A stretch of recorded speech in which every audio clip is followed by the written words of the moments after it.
Big news for anyone dreaming of Canada, especially Indian students and professionals.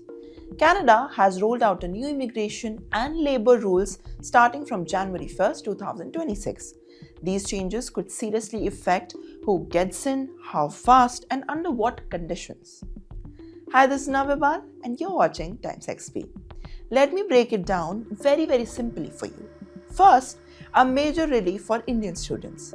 If you're applying for a master's or a PhD degree in Canada, you no longer need something called as a provincial attestation letter. Later, these letters acted like a gatekeeper and slowed down the application. But now, it's gone.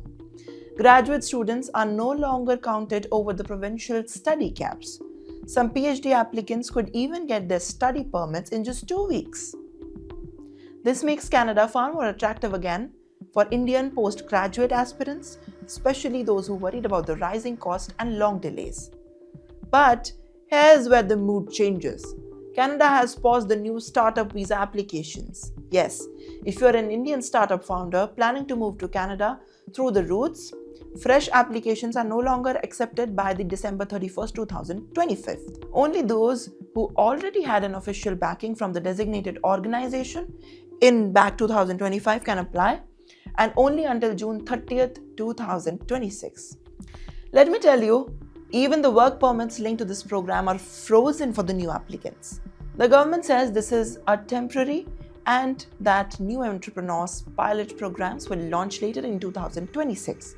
Until then, founders will need to look at the provincial optionals, or maybe they can wait. Now let's talk about the jobs. Ontario has introduced a rule that could be a game changer for skilled Indian professionals. If you're already certified in another Canadian province, you can now start working in Ontario within just 10 business days, even before completing the full local licensing.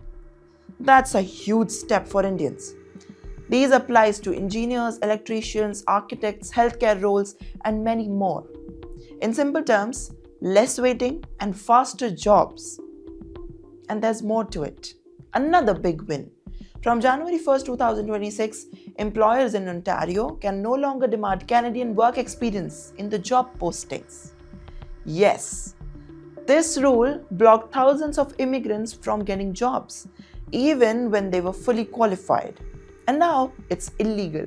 You don't need to have a Canadian job experience. Companies must also tell the applicants that they are using the AI tools during. This change directly helps the Indian professionals who were stuck in a loop. No job without Canadian experience and no experience without a job. But now it's all gone. You can really work without a Canadian job work permit. Canada is sending a mixed message now. It's opening doors wider for the students and skilled workers, but tightening or reshaping the pathways for entrepreneurs. For young Indians abroad and planning their future is much more clearer. Immigration rules change fast and staying informed matters more than ever. Well, let me tell you, Canada is still open, but only for those who understand the new rules. Canada has introduced major immigration and labor rule changes in 2026, affecting Indian students, professional, and startup founders. I hope you found this video helpful, and if you did, make sure to subscribe to TimesXP. Thanks for watching.